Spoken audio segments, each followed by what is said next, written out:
नमस्कार दोस्तों, अगस्त 2021 महीने का कंप्लीट करंट अफेयर हम डिस्कस करने जा रहे हैं। इस महीने के 150 प्रश्नों को हम डिस्कस करेंगे और इसको देखने के बाद आपके पूरे महीने के ये जितने भी इंपॉर्टेंट क्वेश्चन हैं वो तैयार हो जाएंगे। और इन प्रश्नों को तैयार करने के बाद आप यूपीपीसीएस के साथ में आरओ का एग्जाम या यूकेपीएससी यानी कि उत्तराखंड पीसीएस का जो एग्जाम है, इन एग्जाम्स को देने जा रहे हैं या कोई भी एग्जाम, तो उसके लिए आपका करंट अफेयर ये तैयार होता रहेगा। इसका पीडीएफ और साथ में हमारी मंथली मैगजीन का पीडीएफ टेलीग्राम चैनल पर अपलोड कर दिया जाएगा कल। उसको आप वहां से डाउनलोड कर लीजिए और डाउनलोड करने के बाद में रिवाइज कर लीजिए। रिवीजन बहुत जरूरी होता है। रिवीजन अगर आप करते रहते हैं तो आपकी चीजें तैयार रहती हैं। चलिए शुरू करते हैं और लेते हैं पहला प्रश्न। पैरा ओलंपिक में स्वर्ण पदक जीतने वाली पहली भारतीय महिला कौन है? अगर ये प्रश्न आपसे पूछा जाए तो आप इसका उत्तर क्या देंगे? यह है अवनी लेखारा। और अवनी लेखारा है क्या? ये है निशानेबाज। और निशानेबाजी में इन्होंने जो स्वर्ण पदक जीता है, अभी तक पैरा ओलंपिक में भारत की तरफ से पहला स्वर्ण पदक है। 10 मीटर एयर स्पर्धा राइफल, जो 10 मीटर की air rifle standing SH1 event में इन्होंने ये जीता है। और इसके पहले अगर बात किया जाए तो दीपा मलिक थी जिन्होंने, दूसरा प्रश्न है कि दीपा मलिक ने पैरा ओलंपिक में पदक जीता था। और मलिक के बाद में पैरा ओलंपिक में जस्ट अगर बात किया जाए कि किसने पदक जीता, तो वो हो जाएंगी भाविनाबेन पटेल। लेकिन भाविनाबेन पटेल ने गोल्ड नहीं जीता है। गोल्ड नहीं, गोल्ड तो जीता है इन्होंने, अवनी लेखारा ने।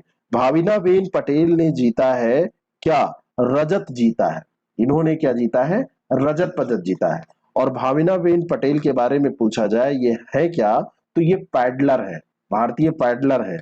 और उन्होंने दुनिया की नंबर 1 खिलाड़ी चीन की है झो इंग, उनसे मुकाबला किया और उसमें हारी। और हारने के बाद इनको सिल्वर या रजत मिला है। ठीक है। दीपा मलिक की बात करें तो दीपा मलिक ने 2016 में रियो ओलंपिक में 60 फुट में रजत पदक जीता था। एरियाज किस केंद्रीय मंत्रालय से जुड़ी एक पहल है? एरियाज का फुल फॉर्म होता है association of renewable energy of state. Association of renewable energy of state. और यह है नवीन एवं नवीकरणीय ऊर्जा मंत्रालय की पहल। 2014 में इसका गठन किया गया था, नवीन और नवीकरणीय ऊर्जा मंत्रालय के द्वारा, एरियाज का। और अच्छे ऊर्जा के लिए राज्य नोडल एजेंसी इस एसोसिएशन के माध्यम से एक दूसरे से कनेक्ट होते हैं, ये इसका काम था। और इसने अभी 2014 में गठन किया गया था, तो इसने अभी 2021 में अपना 7th एस्टेब्लिशमेंट डे, स्थापना दिवस मनाया है। अगला जो प्रश्न है, हाल में सुर्खियों में चल रहा हिंदुस्तान 228 क्या है? हिंदुस्तान 228 ये देश का पहला विंग सिविल वायुयान है। क्या है? देश का पहला विंग सिविल वायुयान। और यहां पर इंपॉर्टेंट हो जाता है कि इसका निर्माण किसने किया है? तो इसका निर्माण किया है HAL ने, हिंदुस्तान एरोनॉटिक्स लिमिटेड ने। और ये वायुयान जो होगा, ये कितने सीट का है? तो ये 19 सीटर वायुयान है। और इसको अभी फोटोग्राफी, वीडियोग्राफी, आपात सेवाओं, हवाई निगरानी, इन सब के उपयोग के लिए तैयार किया गया है। मॉन्ट्रियल प्रोटोकॉल से जुड़े किगाली संशोधन के संबंध में निम्नलिखित कथनों में से कौन से कथन सत्य हैं, वो आपको बताने हैं। पहला है कि किगाली संशोधन का उद्देश्य हाइड्रोफ्लोरोकार्बन के उत्पादन एवं खपत में कटौती कर उसे चरणबद्ध तरीके से कम करना था। ये बिल्कुल सही है। और दूसरा है कि विकसित देश वर्ष 2019 से HFCs की खपत को कम करेंगे, जबकि विकासशील देश, इसमें दिया गया कि 2024 से इसको स्थिर करेंगे। तो इसमें खपत को कम करने की जो बात की गई थी, तो विकसित देश 2019 से HFCs की खपत को कम करेंगे। और वहीं पर विकासशील देश, सभी विकासशील देश नहीं, कुछ विकासशील देश की बात की गई थी, सभी विकासशील देश की नहीं, कुछ विकासशील देश की बात की गई थी, अधिकांश की बात की गई थी। अधिकांश शब्द तो यूज होता तो सही हो जाता, लेकिन सभी की बात नहीं की गई थी कि 2024 तक इसको स्थिर करेंगे, तो सभी नहीं होंगे। तो ए ऑप्शन इसका बिल्कुल करेक्ट हो जाएगा। मॉन्ट्रियल प्रोटोकॉल क्लोरोफ्लोरोकार्बन से रिलेटेड है, उसके उपयोग को नियंत्रित करने का काम ये करता है। ऐसे तत्व जो ओजोन परत, ओजोन जो लेयर है, ओजोन लेयर स्ट्रेटोस्फेयर में पाई जाती है, और उस लेयर को नुकसान जो पहुंचाते हैं, उनके लिए ये सब प्रयास कि उनका उत्पादन यहाँ से कम हो, उनका अगर यहाँ उत्पादन कम हो जाएगा, यहाँ से निकलेंगे नहीं तो लेयर को नुकसान नहीं पहुंचेगा। भारतीय दंड संहिता की कौन सी धारा देशद्रोह को एक अपराध के रूप में परिभाषित करती है? कौन सी धारा? अभी समाजवादी पार्टी के शफीकुर रहमान वर्क अफगानिस्तान में तालिबान के अधिग्रहण का बचाव करने के लिए एक टिप्पणी करते हुए पाए गए, तो उनके ऊपर धारा 124A के तहत देशद्रोह की कार्रवाई की गई, इसको अपराध माना जाता है। तो धारा 124A, ठीक है, और इस धारा के अंतर्गत आप न बोलकर, लिखकर, विचार प्रकट करके किसी भी तरीके से अगर देश के खिलाफ बोलते हैं, अपमान करते हैं देश का, तो देशद्रोह की धारा इसमें चलाई जाती है। हाल ही में एनएसजी कमांडो द्वारा किए गए आतंकवाद विरोधी अभ्यास का नाम क्या है? और ये अभ्यास है गांडियो। कौन सा? गांडियो। एनएसजी, नेशनल सिक्योरिटी गार्ड्स की बात हो रही है, उसने अभी तीसरा संस्करण इसका किया है। 2 संस्करण पहले भी हो चुके हैं, ये 3rd संस्करण है ना। 1984 में जब आतंकवादी और अपहरण के खतरे बहुत ज्यादा बढ़ गए थे, तो उनके कारण एनएसजी की स्थापना की गई थी, है ना। और ये एक विशेष दस्ता होता है, भारत में जो सबसे वीवीआईपी लोग हैं उनकी सुरक्षा का काम ये करता है एनएसजी। भारत का पहला quantum computer simulator tool kit कौन सी है? तो इसका नाम है क्यूसिम। और ये जो क्यूसिम है, इसको सूचना प्रौद्योगिकी मंत्रालय ने अभी लॉन्च किया है, और ये अपने तरीके का पहला टूल किट है। क्वांटम कंप्यूटर की प्रोग्रामिंग में, उसके व्यवहारिक पहलुओं में ये मदद करेगा। आईआईटी रुड़की के साथ में सीडेक, और सीडेक के साथ में आप जोड़ लीजिए IISc, Indian institute of sciences, इसने मिलकर संयुक्त रूप से इसको तैयार किया है। भारत के नेतृत्व में किस वर्ष को अंतर्राष्ट्रीय बाजरा वर्ष के रूप में मनाया जाएगा? और ये वर्ष है 2023। बहुत ही इंपॉर्टेंट क्वेश्चन है, मोस्ट इंपॉर्टेंट क्वेश्चन में आप इसको शामिल कर लीजिए। इसको बाजरा वर्ष के रूप में मनाया जाएगा। 2023 जो वर्ष है, इसको ईयर ऑफ मिलेट्स के रूप में मनाया जाएगा। मिलेट्स, बाजरा को अंग्रेजी में मिलेट्स कहा जाता है। तो इस क्वेश्चन का बी ऑप्शन करेक्ट हो जाएगा। किस देश ने फैसला सुनाया है कि 996 की ओवरटाइम प्रथा अवैध है? 996 का मतलब यह है सुबह 9 बजे से एएम से शाम 9 बजे यानी पीएम तक, और हफ्ते में 6 दिन काम। चीन। ओवर टाइम की इसमें बात हो रही है कि वहां की फैक्ट्रियों में, वहां के जो कार्यालय है, जो ऑफिसेज हैं, वहां पर ओवर टाइम कराया जाता है। तो इसको चीन ने पहली बार ऐसा कहा, है ना। मोनोपोलिस्टिक बिहेवियर इसको कहा है कि ये प्रौद्योगिकी कंपनी जो है ऐसा कराती हैं ज्यादा प्रोडक्शन के लिए, तो ये सही नहीं है। स्वीप कार्यक्रम क्या है? पहचान पत्र प्रदान करना, मतदाता शिक्षा और जागरूकता कार्यक्रम, कैसा कार्यक्रम है? तो ये है मतदाता शिक्षा और जागरूकता कार्यक्रम, voter education and awareness programme है ये। और इसको अगर voter education and awareness programme है, तो इलेक्शन कमीशन ऑफ इंडिया से ये रिलेटेड हो जाएगा, उसने अभी इसको शुरू किया है। उद्देश्य इसका यह है कि मतदाताओं को जागरूक करना, उनको उसके महत्व के बारे में, इलेक्शन के महत्व के बारे में बताना, उनको वोटिंग के तरीकों को बताना कैसे किया जाता है, खास करके जो नए मतदाता है। किला युवा ज्वालामुखी कहाँ पे अवस्थित है? किला हुआ ज्वालामुखी अवस्थित है हवाई द्वीप में। हवाई द्वीप समूह जो है, हवाई द्वीप जो है, वहां पर ये स्थित है। और एक ये सील्ड ज्वालामुखी का उदाहरण है, सील्ड वॉल्केनो का ये उदाहरण है। 5 ज्वालामुखी वहां पर पाए जाते हैं हवाई द्वीप में। हवाई द्वीप का निर्माण करने वाले 5 ज्वालामुखी में से सबसे सक्रिय जो ज्वालामुखी है किला हुआ ही है, तो इस कारण से इंपॉर्टेंट है। अभी 1952 से लेकर अभी तक इसमें लगभग 34 बार प्रस्फोटन हुआ है, और अभी भी ये तैयार है प्रस्फोटन के लिए। इस कारण से निम्नलिखित में से कौन सा राज्य नई राष्ट्रीय शिक्षा नीति को लागू करने वाला भारत का दूसरा राज्य बन गया? यानी कि पहला राज्य कौन था, ये भी आपको जानना चाहिए, जिसने एनईपी 2020 को लागू किया है। तो पहला राज्य जो था वो कर्नाटक था, और कर्नाटक के बाद में दूसरा राज्य बना है मध्य प्रदेश। तो पहला पूछा जाए तो कर्नाटक, कहां कहां लागू है? तो कर्नाटक और मध्य प्रदेश में। बाकी इसमें जो भी राष्ट्रीय शिक्षा नीति की बातें हैं वो लागू हो जाएंगी। पीडीएफ जो हम देंगे आपको, उसमें चीजों को पढ़िएगा। जो हमारा मंथली मैगजीन है वो बहुत ज्यादा बढ़िया, अच्छे से कंसाइज करके लिखा गया है। पेमेंट्स इंफ्रास्ट्रक्चर डेवलपमेंट फंड योजना किस संस्था की पहल है? पेमेंट इंफ्रास्ट्रक्चर डेवलपमेंट फंड ये आरबीआई की पहल है। और ये है क्या? ये 345 करोड़ रुपए के कोष के साथ इसको लॉन्च किया गया है। सबसे पहले तो आप ये ध्यान रखिए। और इसका उद्देश्य है टायर 3 से टायर 6 केंद्रों में डिजिटल भुगतान के लिए हर साल 30 लाख नए टच पॉइंट बनाना। डिजिटल भुगतान जहां से हो सके। स्ट्रीट वेंडर की आत्मनिर्भर निधि योजना का जैसे अभी आप उद्देश्य देखें, पूछ लिया जाए तो स्ट्रीट वेंडरों को उनकी आजीविका की गतिविधियों को शुरू करने में मदद करना। और ये सब कैसे संभव हो पाएगा, जब ज्यादा से ज्यादा पेमेंट जो सेंटर है वो बन जाएंगे, डिजिटल भुगतान केंद्र बन जाएंगे, टच पॉइंट बन जाएंगे। तो इस तरीके से ये इंपॉर्टेंट भूमिका अदा करेगा। Accelerating India 7 years of Modi government नामक पुस्तक के लेखक या संपादक कौन है? संपादक ज्यादा यहाँ पर सही रहेगा, यह है केजे अल्फोंस। मोदी गवर्नमेंट के 7 सालों के कार्यकाल के बारे में इसमें बात की गई है। और अभी इस पुस्तक का विमोचन जो है वो पूर्व केंद्रीय मंत्री केजे अल्फोंस ने किया है ना। केजे अल्फोंस ने ही इसको विमोचित किया है। 25 क्षेत्रों पर 25 निबंधों का इसमें अलग अलग उल्लेख किया गया है, अलग अलग लोगों ने इसको लिखा है। हाल ही में किस देश ने 2021 में स्टाफ टीवी पार्टनरशिप बोर्ड के अध्यक्ष के रूप में कार्यभार संभाला? और ये देश है भारत। पहले हमारे यहाँ डॉक्टर हर्षवर्धन स्वास्थ्य मंत्री हुआ करते थे, तो उनकी जगह पे अब परिवार स्वास्थ्य और परिवार कल्याण मंत्री हैं मनसुख मंडाविया। तो मनसुख मंडाविया ने अभी स्टाफ टीवी पार्टनरशिप बोर्ड के अध्यक्ष के रूप में कार्यभार संभाला है। अगर आपसे पूछ लिया जाए कि भारत कब तक टीबी से मुक्त होने की मुहिम बना के चल रहा है, तो 2025 तक क्षय रोग को समाप्त करने के लिए भारत प्रतिबद्ध है। भारत के पहले कृषि क्षेत्रीय सूचकांक का नाम क्या है? और इसका नाम है गुआरेक्स। और गुआरेक्स के साथ में अभी एक और शुरू किया गया है। ये एक चीज ये जानिएगा, national commodity and derivative exchange ने इसको शुरू किया है, गुआरेक्स। और एक है ये स्वाडेक्स, गुआरेक्स और स्वाडेक्स। और ये दोनों जिंस कारोबार में पहले क्षेत्रीय सूचकांक है।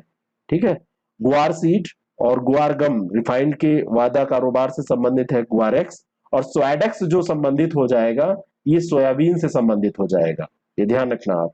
और भारत दुनिया का सबसे बड़ा ग्वार उत्पादक देश है। 80 से 85% यहाँ पर होता है उत्पादन। और 80 से 85% जो यहाँ पर उत्पादन होता है उनमें से लगभग 80% ये राजस्थान में होता है, यानी कि राजस्थान पूरे विश्व स्तर पर जाना जाता है।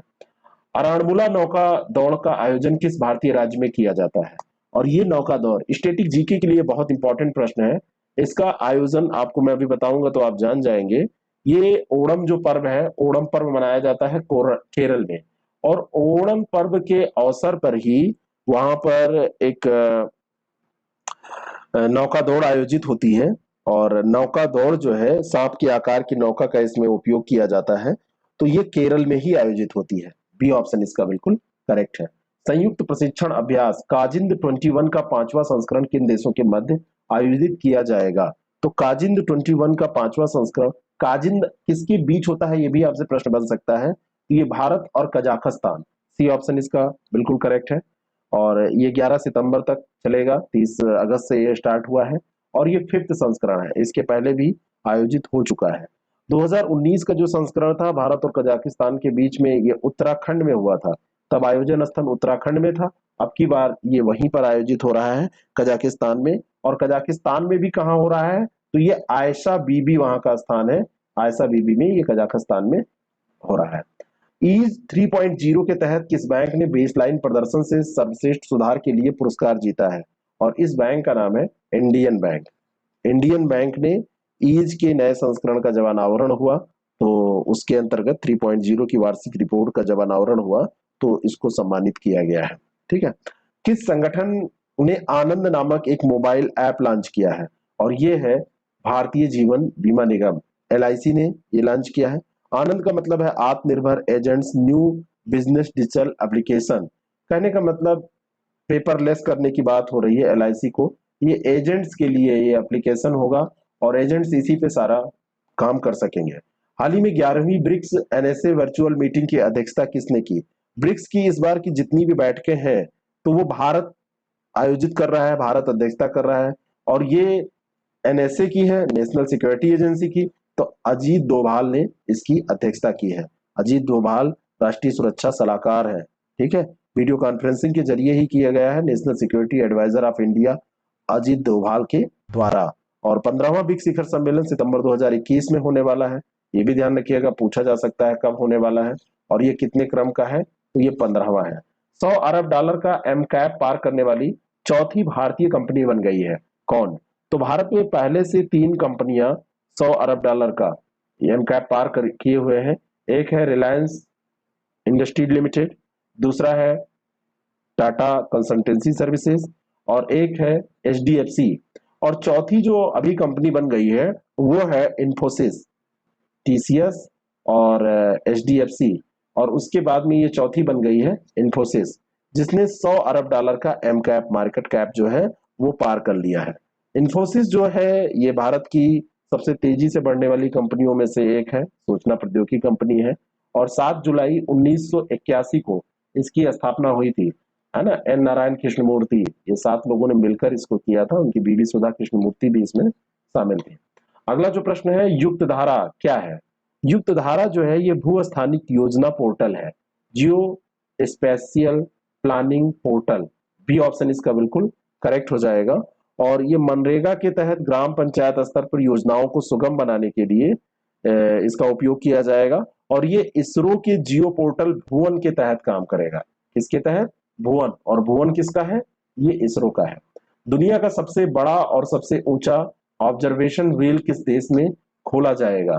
पूरे दुनिया का सबसे बड़ा, और ये खोला जाएगा संयुक्त अरब अमीरात में, है ना। आइन दुबई इसको कहा जाएगा, ठीक है, जिसे आइन दुबई कहा जाएगा। अगर आइन दुबई नाम पूछा जाए तो ये ऑब्जर्वेशन व्हील है, आइन दुबई, और संयुक्त अरब अमीरात में इसको खोला जाएगा। 21 अक्टूबर 2021 की डेट रखी गई है, देखिए क्या होता है। अगला जो प्रश्न है, हवाना सिंड्रोम क्या है? तो हवाना सिंड्रोम जो है ये एक प्रकार का प्रत्यक्ष ऊर्जा हथियार है, डायरेक्ट एनर्जी वेपन्स इसको माना जाता है, और अमेरिकी राजनयिकों की बीमारी से ये मेल खाता है। वर्ष 2016 में अजीब सी आवाजें सुनने के बाद वो लोग बीमार महसूस करने लगे थे, इसी कारण से इसका नाम हवाना सिंड्रोम रखा गया था। माइक्रोवेव हथियार, मतलब एक प्रत्यक्ष ऊर्जा हथियार जैसे होते हैं। लक्ष्य एक, मतलब लक्ष्य पर ध्वनि, लेजर, माइक्रोवेव ऊर्जा केंद्रित करके वहां पर जो भी अटैक होते हैं, कहने का मतलब उस पे ऊर्जा को केंद्रित करके किया जाता है। और जो लोग तीव्रता वाले माइक्रोवेव पल्सेस के संपर्क में आते हैं उनके सिर में कभी कभी भनभनाने की आवाज आने लगेगी, कुछ अजीब सी आवाजें महसूस करने लगेंगे। तो इसी तरीके से, और ये अमेरिका की अधिकारियों को देखा गया था इसकी चपेट में, इसीलिए इसको हवाना सिंड्रोम नाम दिया गया था। ओ चंद्रशेखरन, जिनका हाल ही में निधन हुआ, वो किस खेल में ओलंपिक में भारत का प्रतिनिधित्व उन्होंने किया था, किस खेल से संबंधित थे? तो ये संबंधित थे फुटबॉल से, है ना। अभी इनका निधन हो गया है। संतोष ट्रॉफी जीतने वाली महाराष्ट्र टीम की कप्तानी भी इन्होंने 1963 में की थी। महाराष्ट्र टीम की कप्तानी इन्होंने की थी, और महाराष्ट्र टीम ने संतोष ट्रॉफी जीती थी। फुटबॉल से रिलेटेड होती है संतोष ट्रॉफी। विश्व जल सप्ताह 2021 की थीम क्या है? इसकी थीम है building resilience faster. B option इसका बिल्कुल करेक्ट है। आपको यह भी जानना चाहिए, विश्व जल सप्ताह का आयोजन 23 से 27 अगस्त के बीच में किया गया, है ना, डिजिटल प्रारूप में किया गया। बिल्डिंग रिजिलियंस फास्टर, ये इस बार की 2021 की थीम रखी गई है। राष्ट्रीय विमुद्रीकरण पाइपलाइन का शुभारंभ किया, किसने किया? इसका शुभारंभ किया है वित्त मंत्री निर्मला सीतारमण ने। केंद्रीय वित्त और कारपोरेट मामलों की मंत्री इनको कहा जाता है। ये बुनियादी ढांचा मंत्रालयों के तहत संपत्ति और संपत्ति वर्गों को सूचीबद्ध करने वाला एक कार्यक्रम है।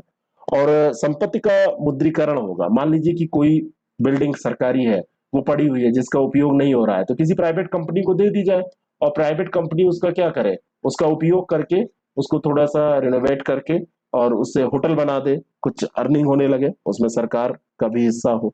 तो इस तरीके से ये राष्ट्रीय मुद्रीकरण पाइपलाइन परियोजनाएं चलाई गई हैं। देखिए कितना सफल रहती है। निम्नलिखित में से कौन सा युग्म सही सुमेलित है, पुस्तक और लेखक? तो इसमें mission domination and unfinished quest, Boria Majumdar, Kushan Sarkar. Battlefield, Vishram Bedekar, और एड्रेस बुक, ये publishing memoir in the time of Covid, Ritu Menon. ये तीनों की तीनों पुस्तकें इंपॉर्टेंट है और सभी सुमेलित है, इनको आप याद रखिएगा। निम्नलिखित में से कौन सा क्षुद्रग्रह हाल ही में पृथ्वी के करीब से गुजरा? और ये जो क्षुद्रग्रह है ये है 2016 AJ 193 क्षुद्रग्रह, ठीक है। बी ऑप्शन इसका बिल्कुल करेक्ट हो जाएगा। दुनिया की सबसे ऊंची इमारत कौन सी है? बुर्ज खलीफा। और बुर्ज खलीफा से भी विशाल आकार का ये क्षुद्रग्रह पृथ्वी के करीब से गुजरा, और पृथ्वी से इस क्षुद्रग्रह की दूरी बीते 65 वर्षों में कोई भी जो क्षुद्रग्रह गुजरा है उसमें सबसे नजदीक थी, सबसे कम थी, है ना। नासा के द्वारा इसका नामकरण ये किया गया 2016 एजे 193।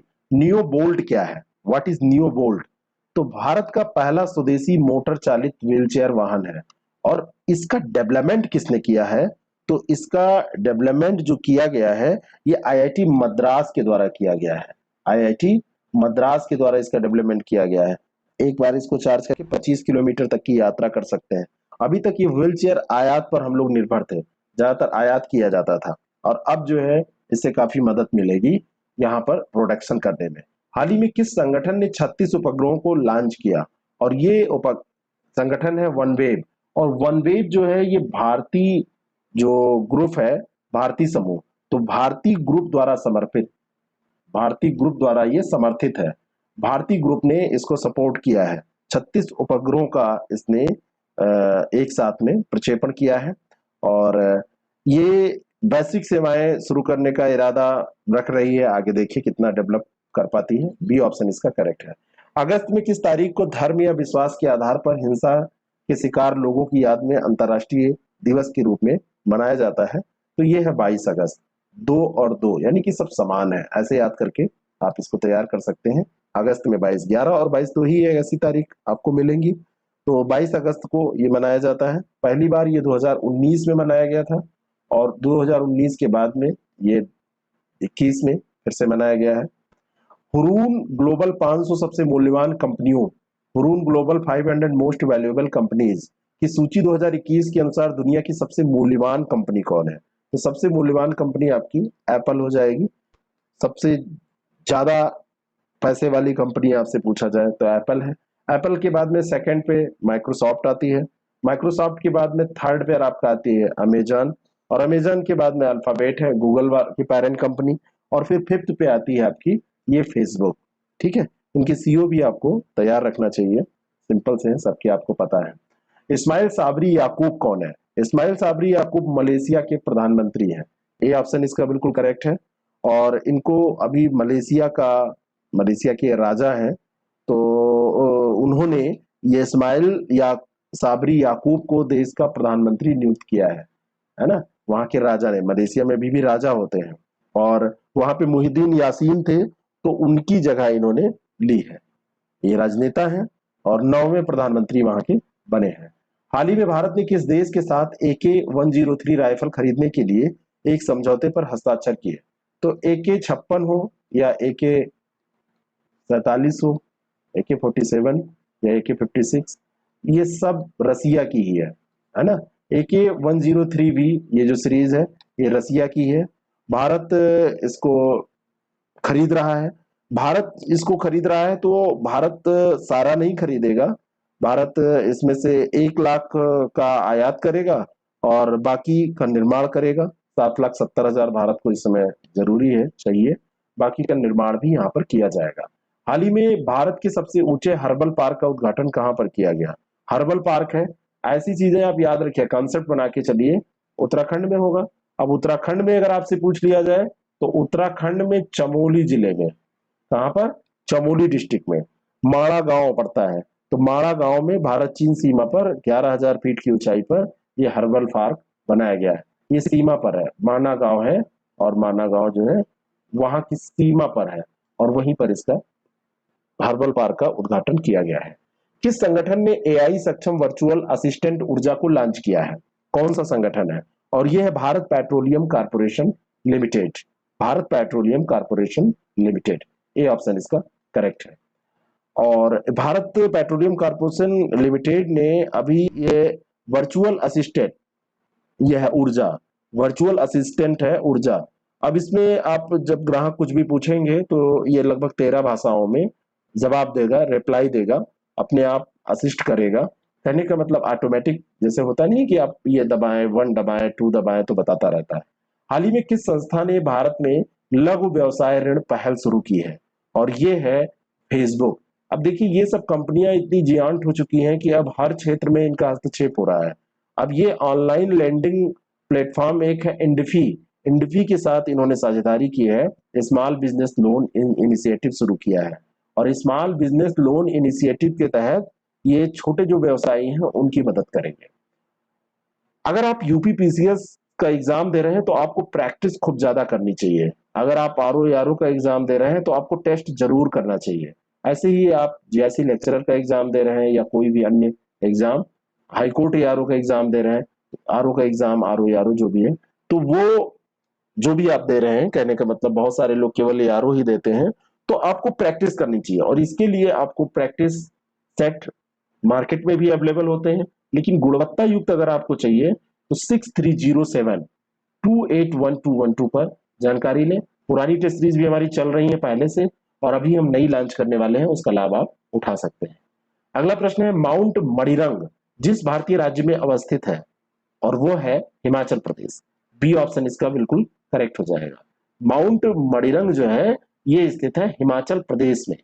मैं आपको बताना चाहता हूं कि अगर आपको स्पीड कम लग रही है तो आप स्पीड यूट्यूब से बढ़ा लें, अगर अधिक लग रही है तो कम कर लें। मैं एक नॉर्मल स्पीड लेके चलता हूं, आप जैसे भी कवर कर पाए इसको करें। जहां पे आपको कुछ नोट करना है पॉज करके नोट कर लें। All women tri services mountaineering team ने अभी क्या किया है, हिमाचल प्रदेश में माउंट मणिरंग है 21,625 फीट की ऊंचाई पे, इसका सफलतापूर्वक इस पे चढ़ाई की और सफलतापूर्वक इसको फतेह किया। आजादी का अमृत महोत्सव के तहत इसको भी आप रिलेट कर सकते हैं। ठीक है, तो ये ध्यान रखना। देश का पहला ईवी फ्रेंडली हाईवे कौन सा बन गया? ईवी का मतलब है इलेक्ट्रॉनिक, जहां पे चार्ज की सुविधा हो, है ना, इलेक्ट्रॉनिक व्हीकल चार्जिंग की सुविधा जहां पर हो। भारत हैवी इलेक्ट्रॉनिक्स लिमिटेड भेल के द्वारा ये सब स्थापित किए जा रहे हैं ना देश में। तो अभी दिल्ली चंडीगढ़ राजमार्ग पर आपको हर 25 किलोमीटर पर ये चार्जिंग सुविधा मिल जाएगी।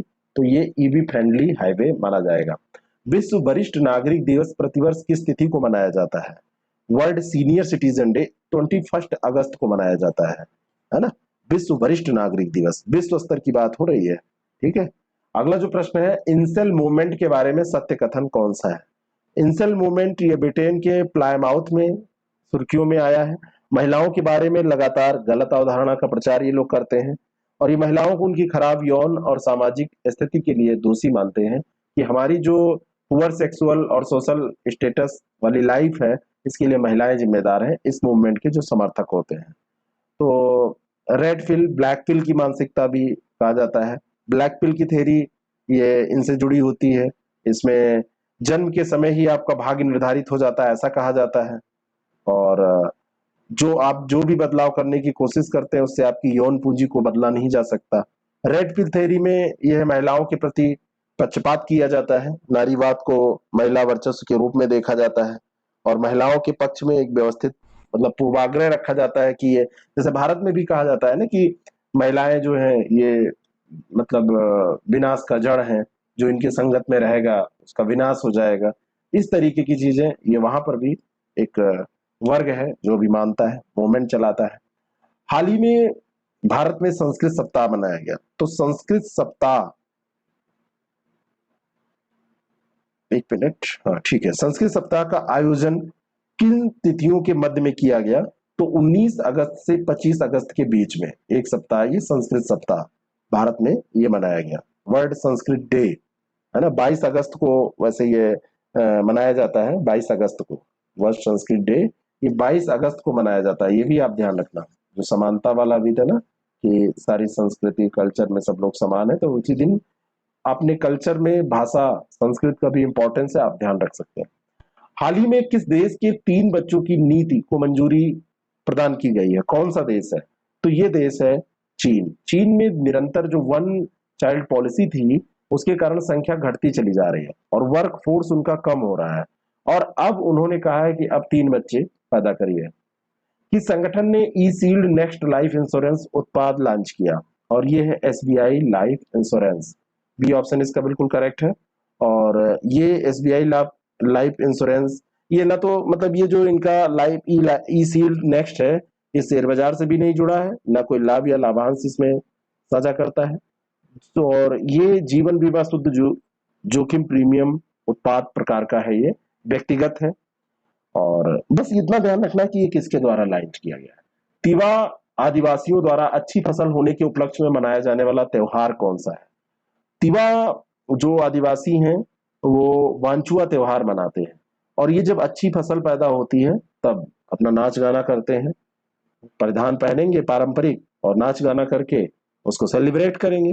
हर जनजाति, हर जाति, हर जगह पे, भाई पहले फसलें ही सब कुछ मेन होती थी, तो हर जगह पे ये कुछ ना कुछ आयोजन तो ऐसा होता ही है हर समाज में। तो तिवा जनजाति के लोग भी करते हैं। तिवा जनजाति के जो लोग हैं ये असम में पाए जाते हैं, और बेसिकली ये लालुक के नाम से उनको वहां पे जाना जाता है। मेघालय में भी मिलते हैं।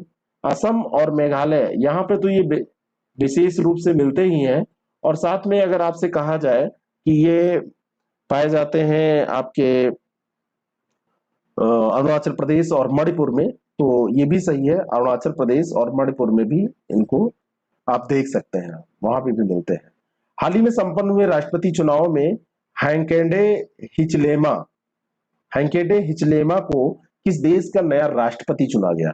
हैंकेडे हिचलेमा, और इनको जो राष्ट्रपति चुना गया है वो जाम्बिया का चुना गया है। इससे ज्यादा इनके बारे में जानने की जरूरत नहीं है, सुमेलित करके कभी आपसे पूछा जा सकता है। निम्नलिखित में से किसे हाल ही में राष्ट्रीय युवा पुरस्कार से सम्मानित किया गया है? तो राष्ट्रीय युवा पुरस्कार से मोहम्मद आजम को सम्मानित किया गया है। मोहम्मद आजम करीम नगर तेलंगाना में पड़ता है, तो तेलंगाना के करीम नगर के निवासी हैं। और इन्होंने अभी क्या किया है, इन्होंने विभिन्न गांवों के लोगों के लिए जल संरक्षण कार्यक्रम में योगदान दिया है, गड्ढों का निर्माण कराया, स्वच्छ भारत मिशन से संबंधित कार्य, सरकारी जो कल्याण योजनाएं हैं उन पर काम किया है ना। और इससे पहले भी ये इंदिरा गांधी एनएसएस अवार्ड भी प्राप्त कर चुके हैं जब राष्ट्रपति हुआ करते थे प्रणब मुखर्जी। तो मोहम्मद आजम को उन्होंने इंदिरा गांधी एनएसएस अवार्ड दिया था, और अब इनको राष्ट्रीय युवा पुरस्कार मिला है। उत्तर प्रदेश सरकार ने कहां पर आतंकवाद रोधी दस्ते का प्रशिक्षण केंद्र स्थापित करने का निर्णय लिया है? तो ये देवबंद में स्थापित करेंगे, और ये पड़ता है सहारनपुर में। और ये जो केंद्र है, ये केंद्र आप देखेंगे तो उत्तराखंड और हरियाणा की सीमा पर आपको मिलेगा। और ये प्रशिक्षण होगा, कमांडो के लिए एक प्रशिक्षण केंद्र स्थापित होगा, एटीएस के लिए, जो एंटी टेररिस्ट स्क्वाड है हमारा एटीएस, आतंकवाद रोधी दस्ता, उसके लिए। ए ऑप्शन इसका बिल्कुल करेक्ट है। निम्नलिखित में से किस देश के पास 2021 के लिए ब्रिक्स की अध्यक्षता है? तो पूरा ब्रिक्स की अध्यक्षता जो है इस समय टर्म भारत का है। ब्रिक्स में जो स्पेलिंग है ब्रिक्स की स्पेलिंग आप देखिए, और इसी हिसाब से ये चलता रहता है। अब इंडिया के बाद में चाइना को मिलेगा, चाइना के बाद में भी साउथ अफ्रीका को, और फिर ब्राजील को, और फिर रसिया को, फिर इंडिया को, ऐसे ये टर्म घूमता रहता है। तो इस बार 2021 में ये भारत इसकी अध्यक्षता कर रहा है। हाल ही में कहां पर भारतीय सेना ने 400 किलोमीटर जज्बा ये तिरंगा रिले मैराथन का आयोजन किया? तो ये आयोजन जम्मू और कश्मीर में हुआ है। ये ऑप्शन इसका बिल्कुल दुरुस्त है, करेक्ट है। और 300 से अधिक सैनिकों ने इसमें पार्टिसिपेट किया, भाईचारे की भावना को जगाया। निम्नलिखित में से किसके द्वारा दायर एक रिट याचिका के बाद सुप्रीम कोर्ट ने महिलाओं को एनडीए परीक्षा में शामिल होने की अनुमति दी है? तो ये अभी तक क्या होता था, जो नेशनल डिफेंस एकेडमी की परीक्षा होती थी एनडीए की परीक्षा में महिलाएं पार्टिसिपेट नहीं कर सकती थी। कुछ कालरा ने एक एक याचिका दायर की थी, तो उसमें अभी जो 5 सितंबर को एग्जाम होने जा रहा है, ऑर्डर दिया गया कि महिलाएं भी इसमें शामिल होंगी। 5 सितंबर को एग्जाम जो होगा उसमें महिलाओं को भी शामिल होने की अनुमति दे दी गई है, क्योंकि ये एक लैंगिक सेक्सुअल भेदभाव है ना। और ऐसा आपको समझ में आ रहा होगा कि ये वास्तव में होना ही नहीं चाहिए, ऐसा तो नहीं होना चाहिए, है ना। लैंगिक भेदभाव आज के समय में भी होगा, जेंडर डिस्क्रिमिनेशन आज के समय में होगा, तो हमारी पढ़ाई लिखाई का क्या मतलब है? किस राज्य या केंद्र शासित प्रदेश ने दलित बंधु योजना शुरू की है? ऐसे प्रश्न भी आपसे पूछे जाते हैं, और यह है तेलंगाना। ये ऑप्शन इसका करेक्ट हो जाएगा। वहां के मुख्यमंत्री कौन है? चंद्रशेखर राव। तो चंद्रशेखर राव ने अभी पायलट आधार पर इसका शुरू किया है, सीएसआर। तो चंद्रशेखर राव ने इसका अभी ग्रामीण स्तर से लेकर राज्य स्तर पर विभिन्न स्तरों पर दलित बंधु समितियों की स्थापना करने का भी निर्णय लिया है। दलित संरक्षण कोष के प्रबंधन की भी जिम्मेदारी इनको सौंपी जाएगी। ये जो समितियां बनाई जाएंगी तो दलितों के उत्थान के लिए। ऑपरेशन ब्लू फ्रीडम अभियान का संबंध किससे है?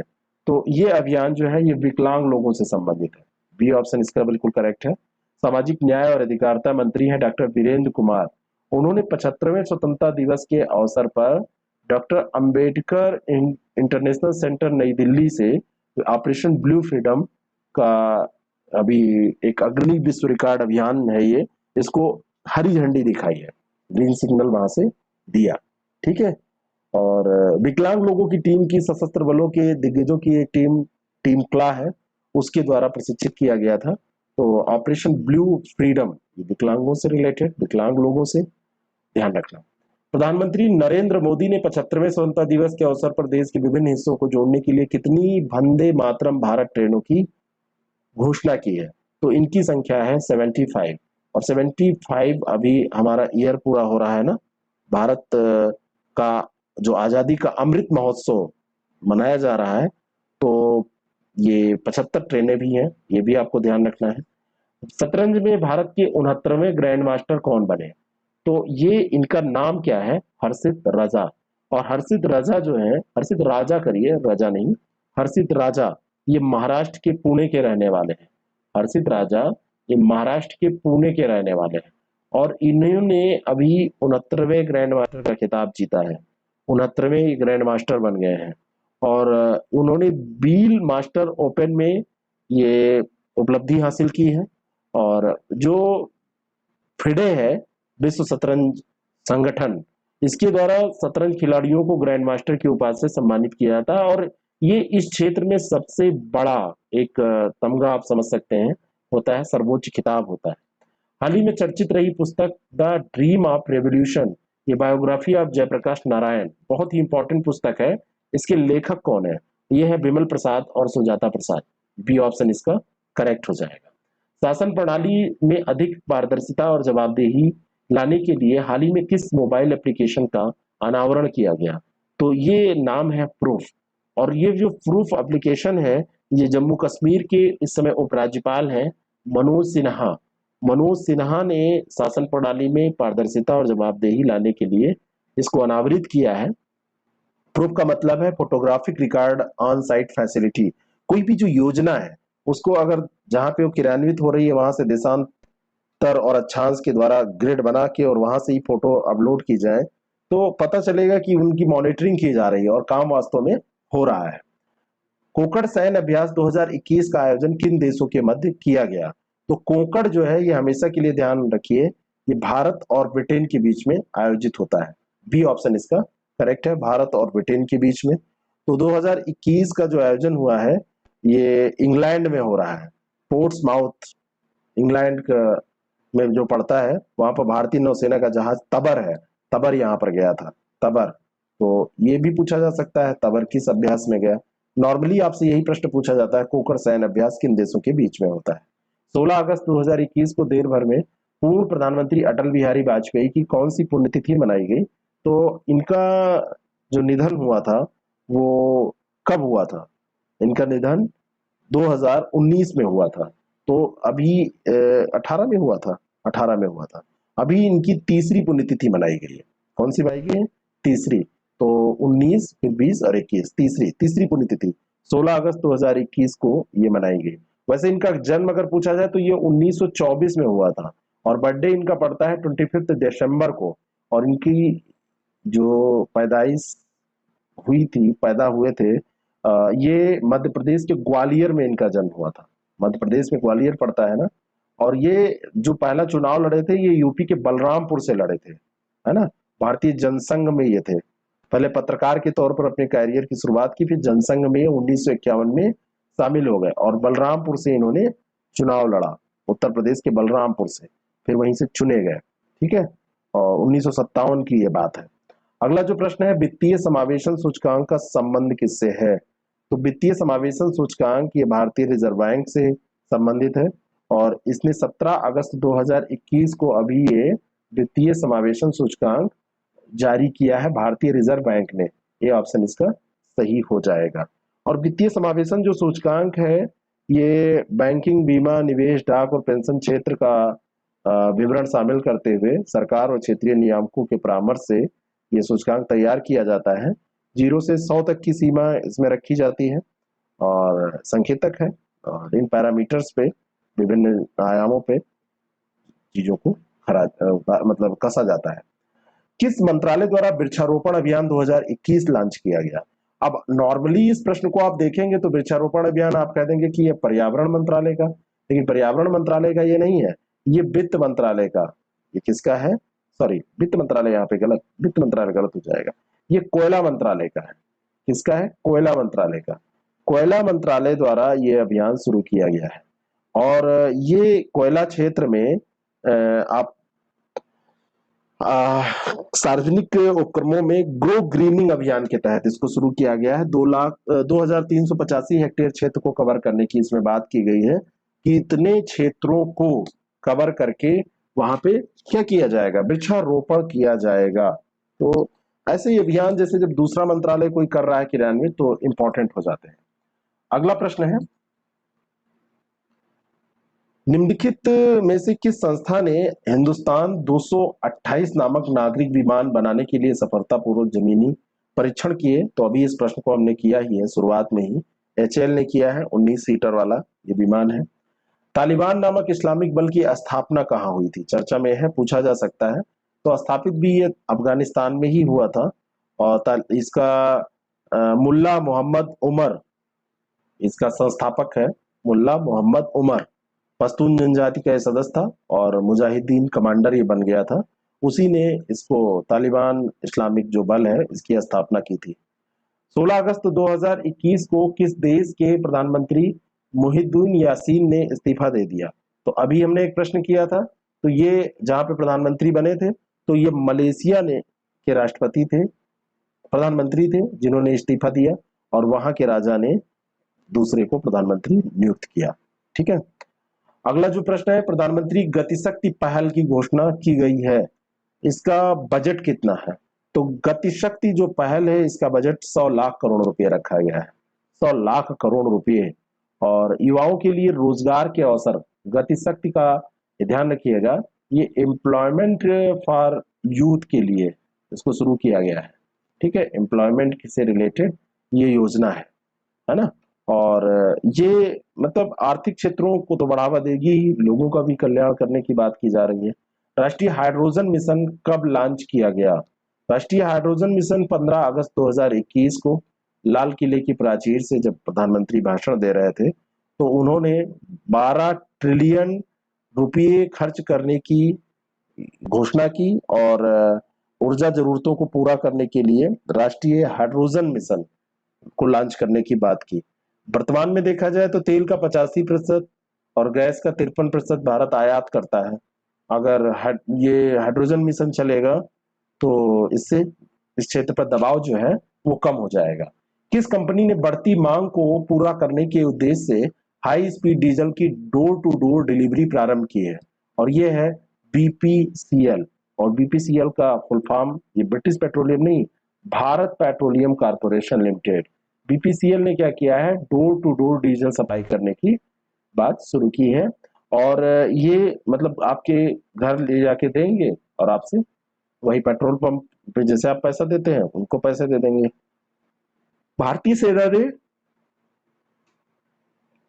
सॉरी ऑनर फर्स्ट शुरू करने के लिए किसके साथ समझौता ज्ञापन पर हस्ताक्षर किया है?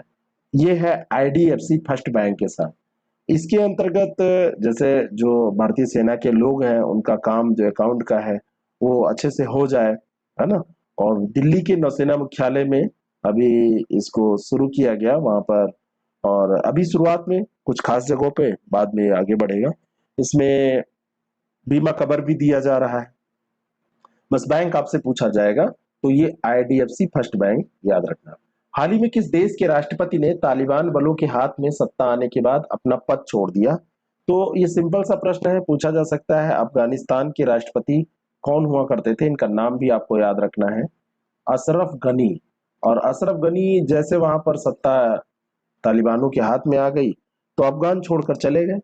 कई मंत्री तो जाके बाहर पिज्जा बर्गर बेच रहे हैं, है ना। ऐसी स्थिति आ गई है, भाई परिवार को पालना है तो क्या करेंगे, तो उन्होंने मतलब पहले ही छोड़ दिया कि ठीक है, आगे पता चला मार दिए जाते क्या होता।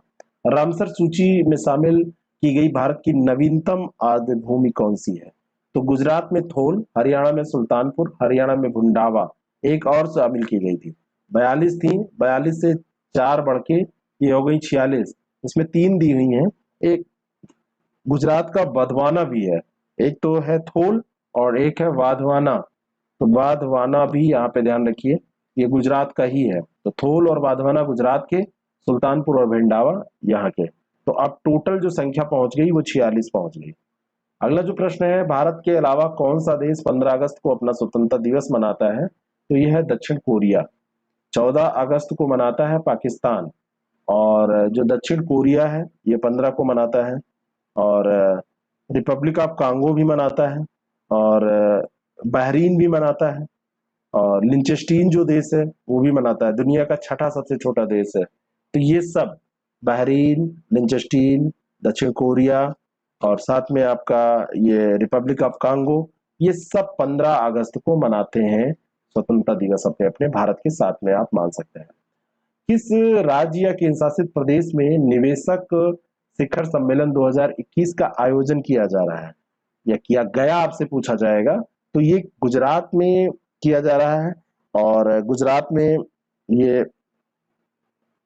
गुजरात सरकार द्वारा सड़क परिवहन और राजमार्ग मंत्रालय के सहयोग से किया जा रहा है। ए ऑप्शन इसका बिल्कुल करेक्ट हो जाएगा।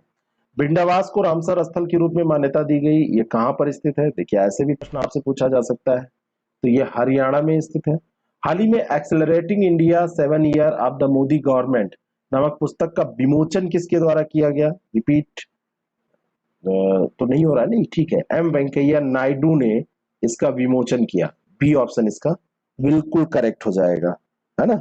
और एम वेंकैया नायडू ने इसका विमोचन किया। और ये पुस्तक जो है 7 ईयर्स ऑफ मोदी गवर्नमेंट, उनके बारे में है। निम्नलिखित में से कौन सा खिलाड़ी विश्व एथलेटिक्स रैंकिंग 2021 में शीर्ष स्थान पर है? तो ये है जोहान्स वेटर। कौन है? Johannes Vetter. और वैसे ये नीरज चोपड़ा के कारण प्रश्न पूछा जा रहा है, लेकिन नीरज चोपड़ा की रैंकिंग फर्स्ट नहीं है, उनकी रैंकिंग सेकंड है। टोक्यो ओलंपिक में स्वर्ण पदक जीतने के बाद में ये सेकंड रैंकिंग है। और इन्होंने कितना भाला फेंका था? ये 87.58 मीटर फेंका था भाला इन्होंने, ये भी आपको ध्यान रखना है, ठीक है। और इन्होंने स्वर्ण पदक भारत के लिए इस फील्ड में पहला जीता है। इससे पहले ट्रैक और फील्ड में स्वर्ण पदक किसी ने नहीं जीता था।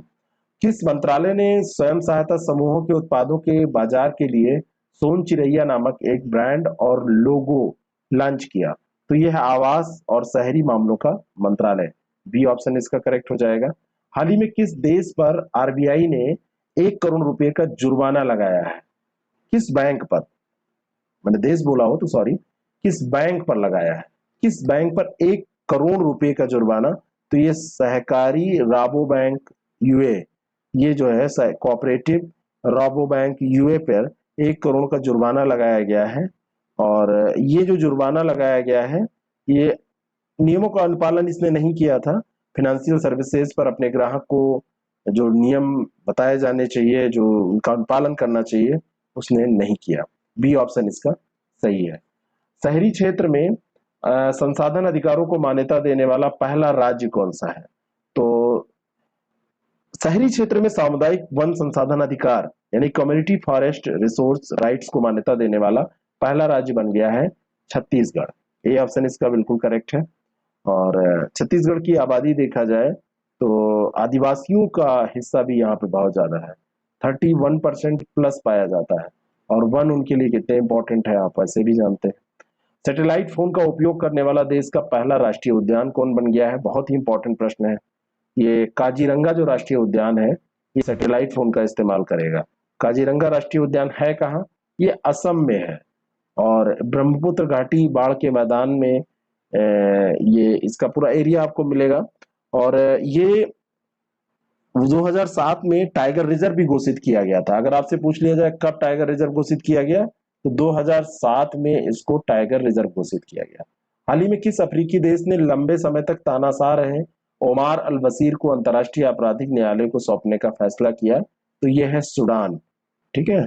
दाराफुर संघर्ष जो हुआ था, तो लंबे समय तक ये दाराफुर संघर्ष के लिए, लंबे समय तक तानाशाही के लिए ये जाने जाते हैं।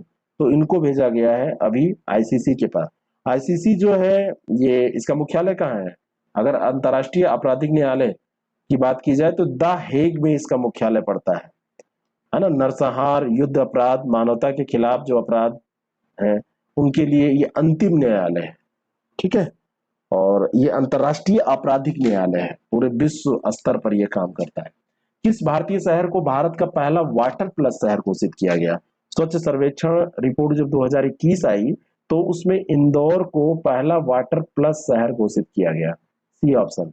और इसमें वाटर प्लस की जो बात है, ये बहुत सारे स्वच्छता मानकों के आधार पर, जैसे ODF plus, ODF double plus और वाटर प्लस, ये 3 श्रेणियां हैं। तो वाटर प्लस श्रेणी में ये किसको चुना गया है? इंदौर को चुना गया है, ठीक है ना।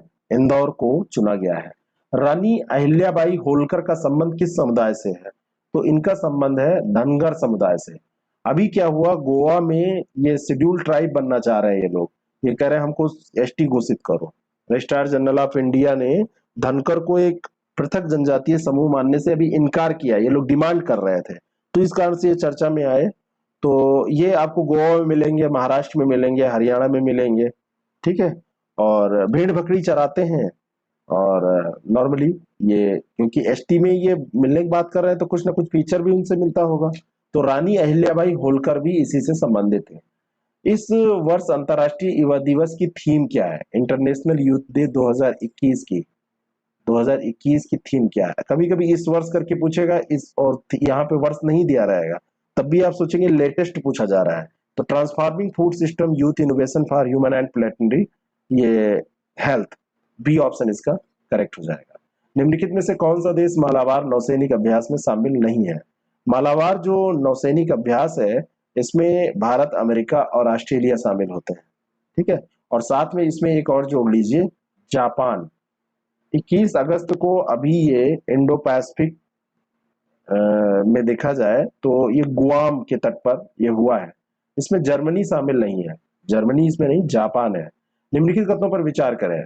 राष्ट्रीय नाट्य विद्यालय की स्थापना वर्ष 1959 में हुई और ये संस्था संस्कृति मंत्रालय, भारत सरकार द्वारा पूर्ण रूप से वित्त पोषित है। ये दोनों स्टेटमेंट सही है। 1975 में ये संस्था स्वतंत्र रूप से बन गई और इसका पंजीकरण सोसाइटी, जो पंजीकरण धारा है 1860 की, और उसके धारा 21 के तहत इसको स्वायत्त संस्था के रूप में घोषित कर दिया गया। तो ये दोनों के दोनों स्टेटमेंट ये सही है। चीन ने किस वर्ष तक कार्बन न्यूट्रल बनने का लक्ष्य रखा है? तो चीन का लक्ष्य है कि 2060 तक वो कार्बन न्यूट्रल बन जाएगा। 2060 तक चीन कार्बन न्यूट्रल बन जाएगा। गरीबी से बाहर निकालने के लिए चीन में औद्योगिकरण खूब तेजी से किया गया कि लोग गरीबी से बाहर निकले, लोगों की आर्थिक स्थिति सुधरे। और इसी क्रम में वहां पे जब इंडस्ट्रियलाइजेशन हुआ तो बहुत सारे उद्योग जब लगे, मैन्युफैक्चरिंग हब वो बना, तो कार्बन डाइऑक्साइड का सबसे बड़ा उत्सर्जक भी बन गया। अब कार्बन न्यूट्रल बनाने की बात हो रही है ना। और सौर ऊर्जा का उपयोग किया जाए, नवीकरणीय ऊर्जा का उपयोग किया जाए, इन सब के बारे में चीन इन विकल्पों पर विचार कर रहा है। डूरंड कप के 130वें संस्करण का आयोजन किया जाएगा, कहां पर किया जाएगा? तो ये कोलकाता में किया जाएगा।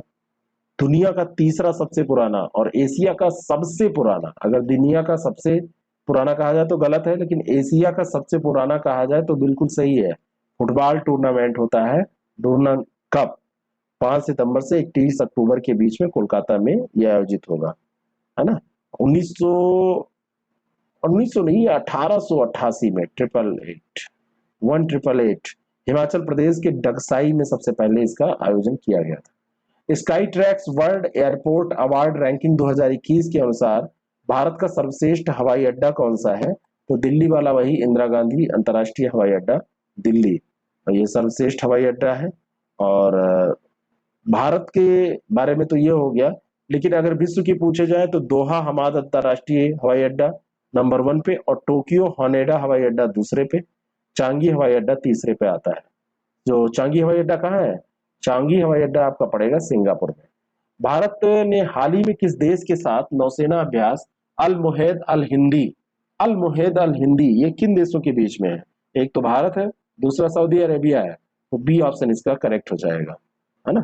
कोच्चि आईएनएस जो कोच्चि है उसने पार्टिसिपेट इसमें किया, ठीक है। और रियाद में भारतीय दूतावास द्वारा एक बयान जारी किया गया, तो उसमें बंदरगाह चरण भी इसका किया गया, इसके बारे में बताया गया था, तभी ये चर्चा में मतलब आया था। वैश्विक युवा विकास सूचकांक ग्लोबल यूथ डेवलपमेंट इंडेक्स में भारत की रैंक कितनी है? तो भारत का स्थान जो है 181 देश टोटल है, और उसमें भारत का स्थान है 122। भारत का स्थान 122वां है, ठीक है। अगला जो प्रश्न है, भारत ने के सबसे उन्नत भू इमेजिंग उपग्रह का नाम क्या है, जो अपनी सीमाओं सहित उपमहाद्वीप की बेहतर निगरानी करेगा? अपनी सीमाओं की तो करेगा, आसपास के क्षेत्रों की भी ये निगरानी कर पाएगा। तो इसको जीआई सैट 1 कहते हैं, जीआई सैट 1 कहते हैं। तो ये बी ऑप्शन इसका करेक्ट हो जाएगा, जीआई सैट 1। ये भारत का सबसे उन्नत भू इमेजिंग उपग्रह है, जिसको लॉन्च किया है भारत ने, ठीक है।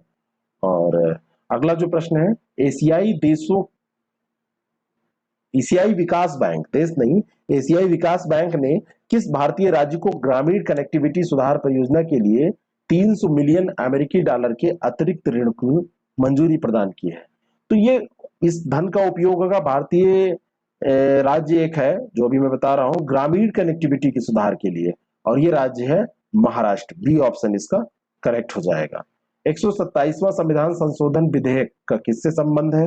तो ये राज्य की अपनी ओबीसी सूची बनाने की शक्ति से रिलेटेड है। बी ऑप्शन इसका बिल्कुल करेक्ट हो जाएगा। भारतीय संविधान का अनुच्छेद 15(4), 15(5), 16(4) ये राज्य सरकार को सामाजिक और शैक्षिक रूप से पिछड़े वर्गों की सूची तैयार करने के लिए उनकी पहचान करने की शक्ति प्रदान करते हैं, ठीक है। तो 127वां संविधान संशोधन विधेयक इसी से रिलेटेड है, ध्यान रखना। राष्ट्रीय शिक्षा नीति 2020 के क्रियान्वयन के संबंध में आदेश जारी करने वाला देश का पहला राज्य, तो ये आ गया प्रश्न वही, कर्नाटक। बी ऑप्शन इसका करेक्ट है। और दूसरा कौन सा हो जाएगा?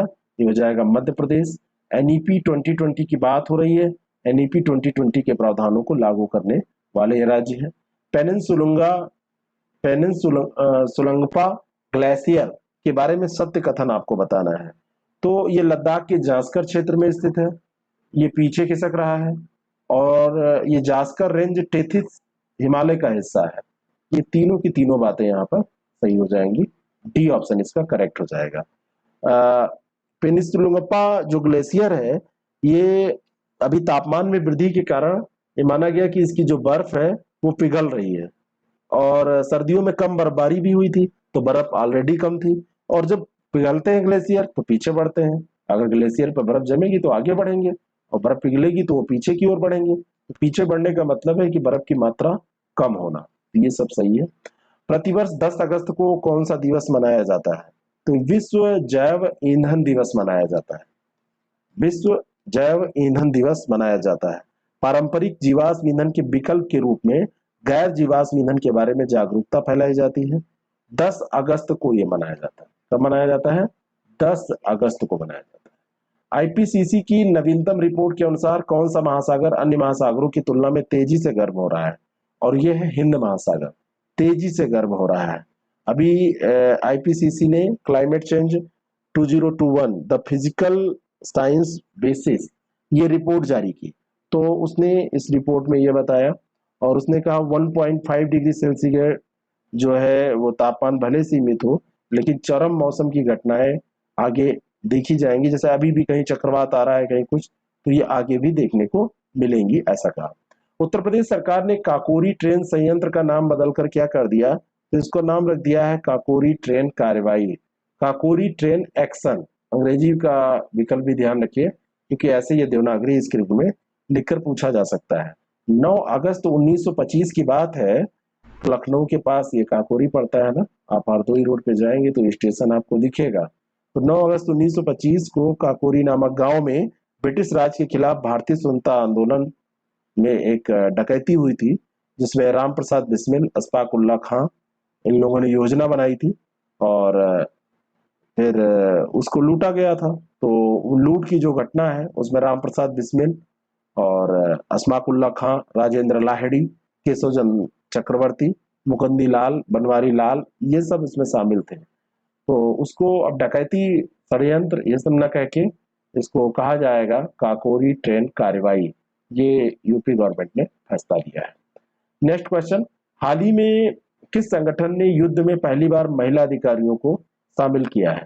तो ये महिला अधिकारी जो अभी शामिल हुई हैं उसमें इत्तेफाक की बात है, एक यूपी की भी है, दीक्षा। दीक्षा इटावा की रहने वाली है, इटावा की दीक्षा, और बिहार की है प्रकृति।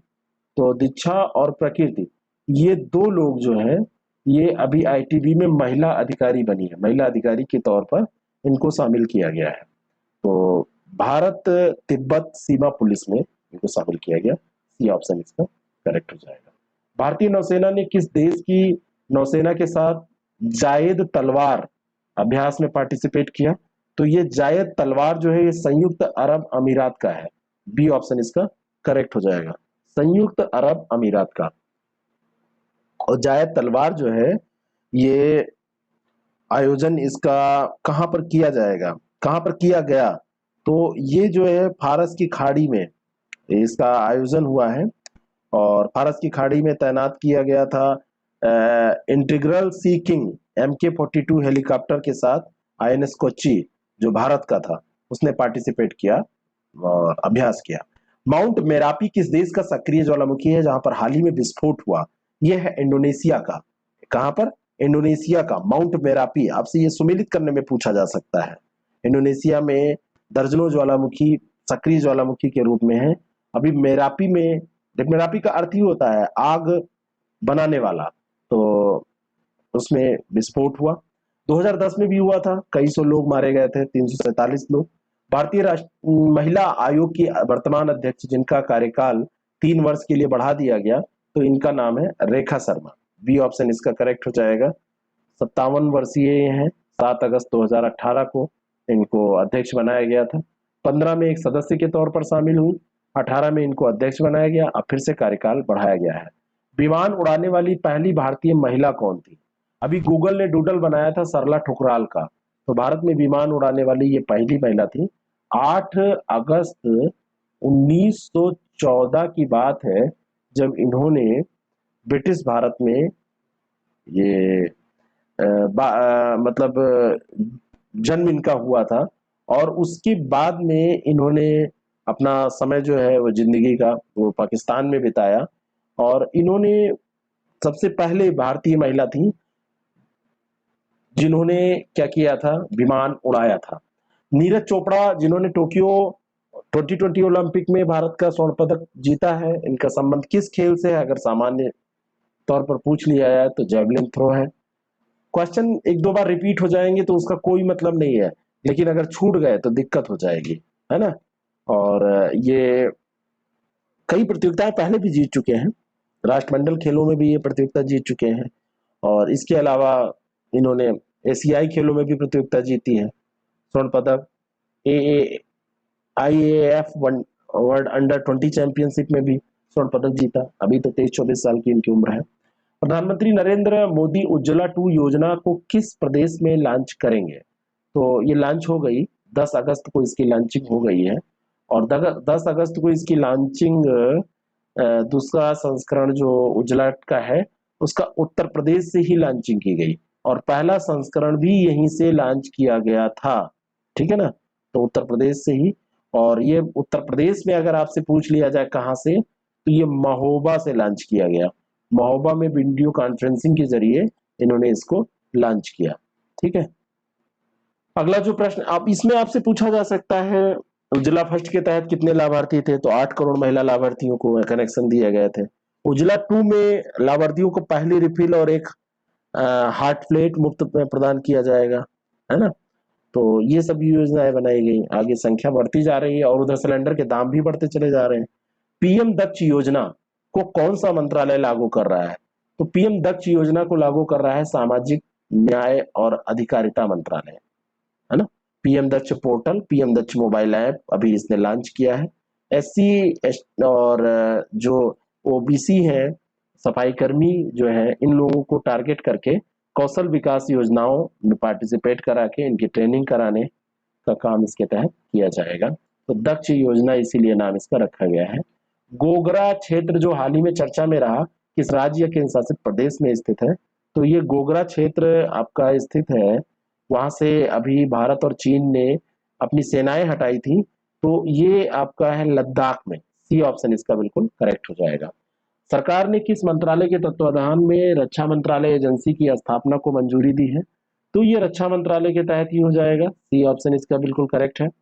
डियागो गार्सिया के बारे में कौन सा कथन सत्य नहीं है? तो डियागो गार्सिया हिंद महासागर में ब्रिटिश क्षेत्र है, चागोस द्वीप समूह के 60 छोटे द्वीपों में सबसे छोटा है, पुर्तगाली इस द्वीप की खोज करने वाले पहले यूरोपीय थे, और पहला भी सही है। चागोस द्वीप समूह को मॉरिशस से अलग कर दिया 1865 में ब्रिटेन ने, ये भी सही है। लेकिन ये जो डियागो गार्सिया 60 द्वीपों में सबसे छोटा दिया जा रहा है, ये छोटा नहीं है, ये सबसे बड़ा है डियागो गार्सिया। और ये जो द्वीप है ये ब्रिटेन कहता है लंदन की संपत्ति है। 2036 तक डियागो गार्सिया का उपयोग करने के लिए संयुक्त राज्य अमेरिका के साथ एक इसने एग्रीमेंट किया था, तो उसको अभी नवीनीकृत किया है। इस पे कब्जा वास्तव में संयुक्त राज्य अमेरिका का है डियागो गार्सिया पे। और इसकी रणनीतिक दृष्टि से, सामरिक दृष्टि से बहुत ज्यादा इंपॉर्टेंस है। अगलेगा द्वीप कहाँ पर स्थित है? अगलेगा द्वीप स्थित है मॉरिशस में, और अगलेगा द्वीप में अभी मॉरिशस द्वारा सैन्य अड्डा बनाया गया, इस कारण से यह चर्चा में रहा है। ठीक है, तो इस कारण से यह चर्चा में रहा है। मोंगदेछु जल विद्युत परियोजना का संबंध किस देश से है? तो ये बस इतना ध्यान रखना, ये भूटान से है। बी ऑप्शन इसका बिल्कुल करेक्ट है। और ये जो परियोजना है, अभी इसको ब्रुनेल मेडल दिया गया है। कौन सा मेडल? ब्रुनेल मेडल दिया गया है। ब्रुनेल मेडल इसको जो दिया गया है, ये लंदन में स्थित सिविल इंजीनियर संस्थान ने दिया है। ठीक है, और भारत भी इसमें साझेदार रहा है, तो ये ध्यान रखना। निम्नलिखित में से किस देश की वित्त मंत्री ने पूर्व व्यापी कर को समाप्त करने के लिए संसद में एक विधेयक पेश किया? तो ये भारत की वित्त मंत्री निर्मला सीतारमन ने ही किया है। और कानून के पारित होने की तारीख के पीछे के समय से कंपनियों से शुल्क लेने का एक प्रावधान था, तो इस मार्ग का उपयोग देशों द्वारा अपनी कराधान नीतियों में किसी भी विसंगतियों को ठीक करने के लिए किया जाता है। तो अब भारत में भी ऐसे बहुत सारे प्रयास किए जा रहे हैं। उमलिंगला दर्रा कहां पर अवस्थित है? उमलिंगला दर्रा पूर्वी लद्दाख में अवस्थित है। बी ऑप्शन इसका करेक्ट है। और अभी 19,300 फीट की ऊंचाई पर मोटरेबल रोड का निर्माण बीआरओ ने किया है। बीआरओ का मतलब बॉर्डर रोड ऑर्गेनाइजेशन ने किया है, पूर्वी लद्दाख में है। पावलोव ज्वालामुखी कहां पर अवस्थित है? यह अलास्का प्रायद्वीप पर स्थित है। कहां पर? अलास्का प्रायद्वीप पर। और इसमें लावा निकल रहा है, अन्य ज्वालामुखी वहां पे और हैं जो उसमें से राख निकल रही है। ग्रेट सिटिकन ज्वालामुखी भी है, और सेमी सोपोचनाय ज्वालामुखी भी है। आप जब हमारी बुकलेट पढ़ेंगे करंट अफेयर की मंथली, उसमें हम एक महीने पीछे का करंट अफेयर का प्रैक्टिस सेट भी देते हैं, तो वो बुकलेट जो है आपको लगेगी इतनी इंपॉर्टेंट, क्योंकि उसमें सारा डिटेल में दिया हुआ है, कोई भी प्रश्न आपका गलत नहीं होगा। कल वो आपको मिल जाएगी।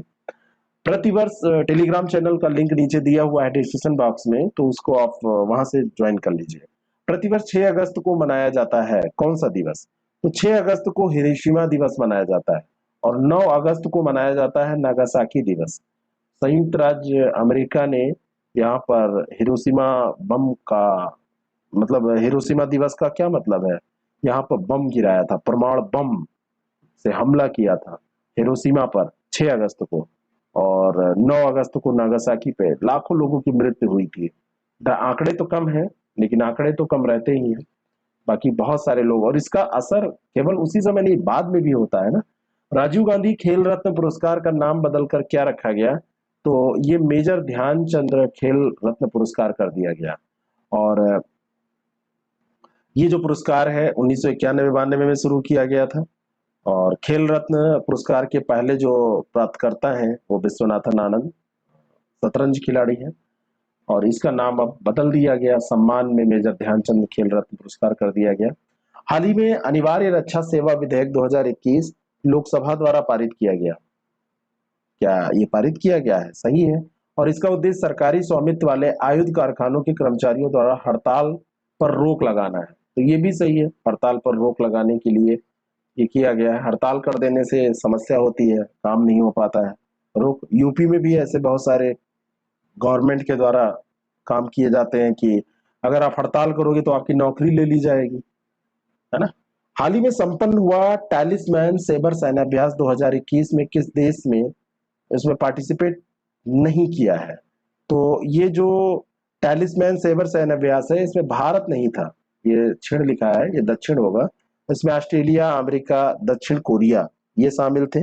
साथ में कनाडा, जापान और यूके भी इसमें शामिल थे। न्यूजीलैंड भी इसमें शामिल था, लेकिन भारत इसमें शामिल नहीं था। ऑस्ट्रेलिया तो है ही है, तो यहाँ पे भारत शामिल नहीं था। डी ऑप्शन इसका करेक्ट हो जाएगा। समग्र शिक्षा योजना किस कक्षा से किस कक्षा तक की स्कूली शिक्षा को कवर करती है, यानी कि किस क्लास से किस क्लास तक की? तो ये प्री स्कूल से 12 तक की ये समग्र शिक्षा योजना कवर करती है। प्री स्कूलिंग से शुरू होगा और 10+2 मतलब 12 तक का ये जाएगा। ठीक है। हाल ही में चर्चित रही पुस्तक माई ओन मचगांव के लेखक कौन है? ये कैप्टन रमेश बाबू इसके लेखक हैं। कैप्टन रमेश बाबू की और पुस्तक है Calicut heritage trails after you sir a collection of school stories, ये भी इनकी है। Leopard diaries the set in India, इसके लेखक कौन है? तो ये संजय गुब्बी की पुस्तक है। ये वन्यजीव विज्ञानी है और तेंदुओं के बारे में leopard diaries the rosette in India ये पुस्तक इन्होंने लिखी है। और तेंदुए और मानव के बीच में जो संघर्ष होता है, ह्यूमन एंड एनिमल कॉन्फ्लिक्ट, उसके बारे में भी इन्होंने चर्चा की है। हाल ही में किस भारतीय राज्य ने भारत के पहले भूकंप मोबाइल ऐप का अनावरण किया? तो ये किया है उत्तराखंड में। बी ऑप्शन इसका करेक्ट हो जाएगा। उत्तराखंड के जो सीएम अभी नए बने हैं ये पुष्कर सिंह धामी है, तो उन्होंने ही इसका अनावरण किया है, मतलब ये इसको लॉन्च किया है। निम्नलिखित कथनों पर विचार करें। लवलीना बोरगोहेन ने टोक्यो ओलंपिक में कांस्य पदक जीता है और लवलीना बोरगोहेन मैरीकॉम और विजेंदर सिंह के बाद ओलंपिक कांस्य पदक जीतने वाली तीसरी भारतीय मुक्केबाज है। सी ऑप्शन इसका बिल्कुल करेक्ट है। 2012 में मैरीकॉम ने जीता था, है ना, और उसके बाद में इन्होंने अब जीता है 2020 वाले ओलंपिक में जो 21 में आयोजित हुआ। असम की ये रहने वाली हैं, छोटे से परिवार की हैं। किस राज्य सरकार ने उत्तर भारत के पहले आर्किड संरक्षण केंद्र का उद्घाटन किया?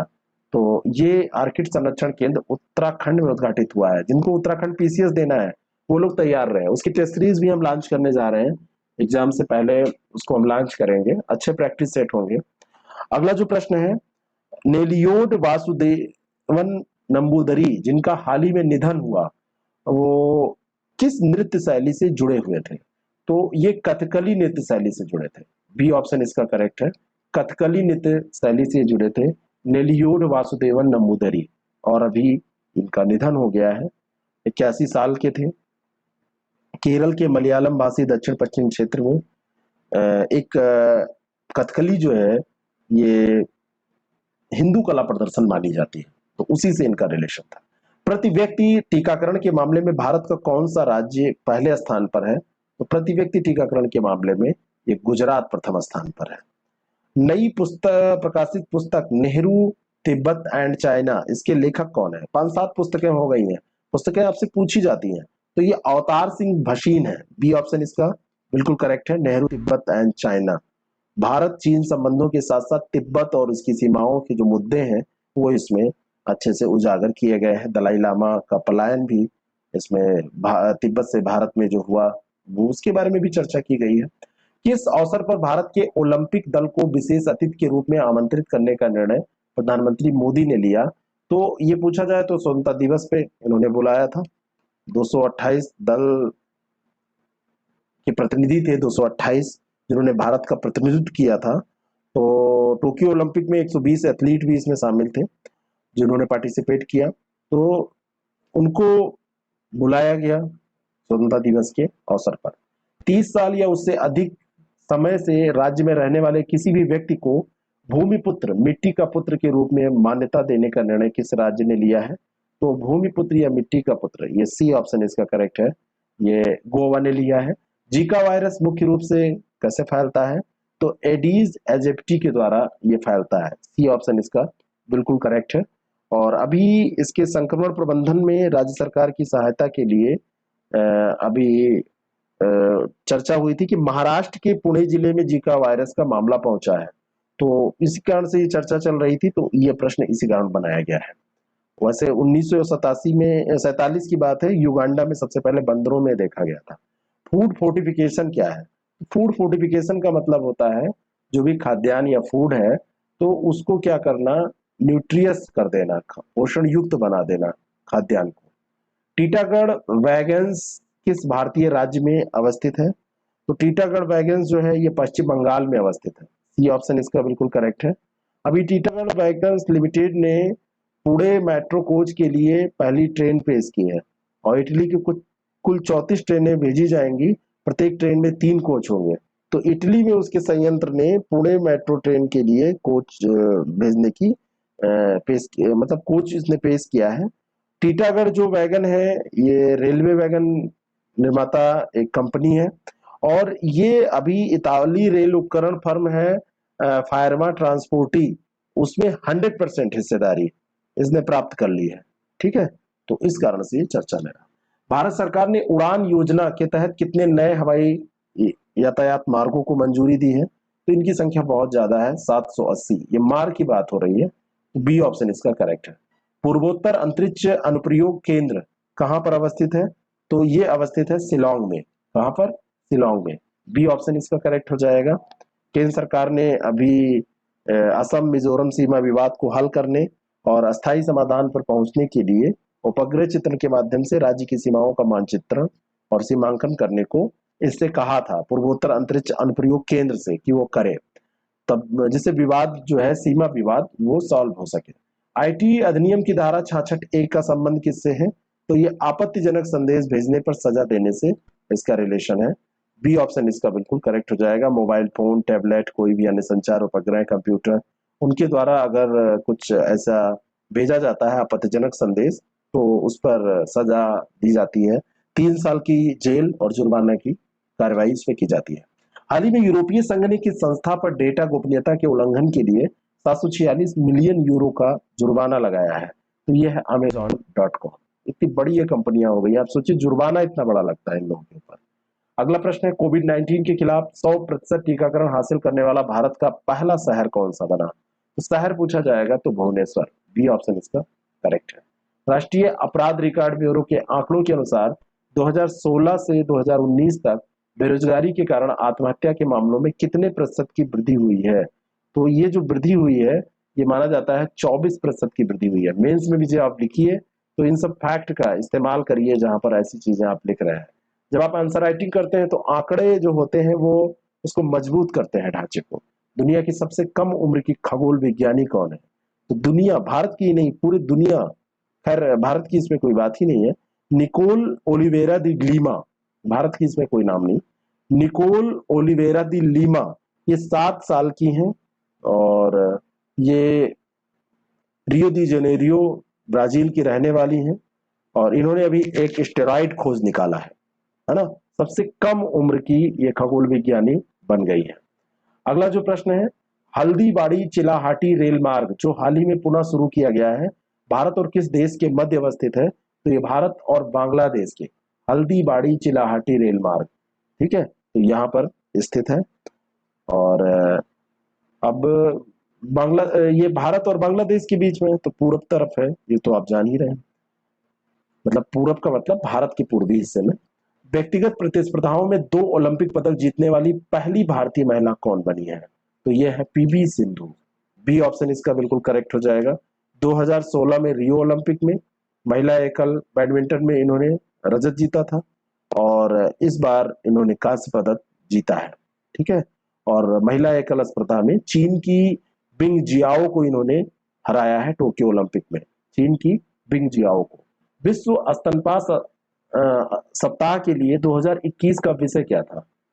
है ना, वर्ल्ड ब्रेस्ट फीडिंग वीक, विश्व स्तनपान सप्ताह, इसका जो विषय था वो स्तनपान की रक्षा करें एक साझा जिम्मेदारी, प्रोटेक्ट ब्रेस्ट फीडिंग ए शेयर्ड रिस्पॉन्सिबिलिटी। बी ऑप्शन इसका बिल्कुल करेक्ट है। हंगेरियन ग्रांड प्री 2021 की विजेता कौन है? तो इसके विजेता है स्टेबान ओकान, स्टेबान ओकान। ए ऑप्शन इसका करेक्ट हो जाएगा। 1 अगस्त 2021 को अभी आयोजित हुई। तो एस्टेबान ओकान ने ये पहली F1 रेस जीती और सेबेस्टियन वेटेल इसमें दूसरे स्थान पर रहे थे। इंद्र नेवी 21 का आयोजन किस देश के मध्य किया गया? तो इंद्र नेवी ये भारत और रूस के बीच में होती है। बी ऑप्शन इसका करेक्ट हो जाएगा, इंद्र नेवी। और भारत और रूस की सेनाएं, इसमें 9 सेनाएं पार्टिसिपेट करती हैं, नेवी लगा ही है। और इसका अभ्यास बाल्टिक सागर में किया गया है। राष्ट्रीय लोकमान्य तिलक पुरस्कार 2021 के विजेता कौन है? तो यह है साइरस पूनावाला। बी ऑप्शन इसका करेक्ट है। पुणे में जो सीरम इंस्टीट्यूट ऑफ इंडिया है उसके संस्थापक है, व्यवसायी हैं, और इनको नेशनल लोकमान्य तिलक अवार्ड 2021 दिया गया है। ठीक है। तो 29 और 30 जुलाई 2021 को कहां पर G20 संस्कृति मंत्रियों की पहली बैठक आयोजित की गई? तो ये बैठक रोम में आयोजित की गई। बी ऑप्शन इसका करेक्ट है। ऐसे ही क्वेश्चन आप खूब प्रैक्टिस करिए, जितना ज्यादा क्वेश्चन आप करेंगे उतनी अच्छी आपकी तैयारी होगी। जो भी जीके जीएस आप पढ़ते हैं उसको जब तक आप प्रैक्टिस नहीं करेंगे क्वेश्चन के तौर पर, तब तक आपका कुछ नहीं बनने वाला। क्योंकि पढ़ने से, क्वेश्चन सॉल्व करने से दोनों में अंतर है। पढ़ के क्वेश्चन सॉल्व करिए ठीक है, खाली पढ़ेंगे डायरेक्ट एग्जाम में जाके क्वेश्चन सॉल्व करेंगे तो उसका बहुत लाभ आपको नहीं मिलेगा। इसलिए टेस्ट सीरीज बहुत इंपॉर्टेंट होती है। कोई भी टेस्ट सीरीज आपको ज्वाइन करनी है, जानकारी चाहिए, तो 6307281212 पर आप व्हाट्सएप या कॉल कर सकते हैं। और मंथली मैगजीन में ये पूरी टॉपिक डिटेल से दिए हैं, आप उसको जरूर पढ़ें। वो टेलीग्राम चैनल हमारा जो लिंक नीचे डिस्क्रिप्शन बॉक्स में दिया है, वहां पे आप उसको जाके ज्वाइन कर सकते हैं वहां से, और वहां पे आपको ये पीडीएफ मिल जाएगा। ई रूपी डिजिटल भुगतान समाधान क्या है? तो एक ई वाउचर आधारित भुगतान समाधान है। सरकार और लाभार्थी के बीच संपर्क को सीमित करने के लिए ये पहल शुरू की गई। इधर देखिए, जब से कोविड आया बहुत सारी चीजें बदली हैं, और वैसे भी जितना आसान बनाया जाए तो टेक्नोलॉजी तो आसान बनाती ही है। और ये आयुष्मान भारत, प्रधानमंत्री जन आरोग्य योजना, उर्वरक सब्सिडी, टीबी उन्मूलन कार्यक्रम, जितनी भी योजनाएं हैं उसमें जो लाभार्थी हैं, जो बेनिफिशियरी हैं, उनको लाभ प्रदान करने के लिए इस प्लेटफॉर्म का उपयोग किया जाएगा, ई रूपी डिजिटल भुगतान समाधान। तो ये आपको कैसा लगा जरूर बताएं, अच्छा लगा तो लोगों तक शेयर करें, और हमारी टेस्ट सीरीज का लाभ आप उठाएं। हमारे जो कार्यक्रम है, सफलता प्रोग्राम है हमारा, पूरा फुल कोर्स है, उसमें जीएस का टेस्ट भी है, नोट्स भी है, तो उनका भी लाभ आप उठा सकते हैं। Thank you so much.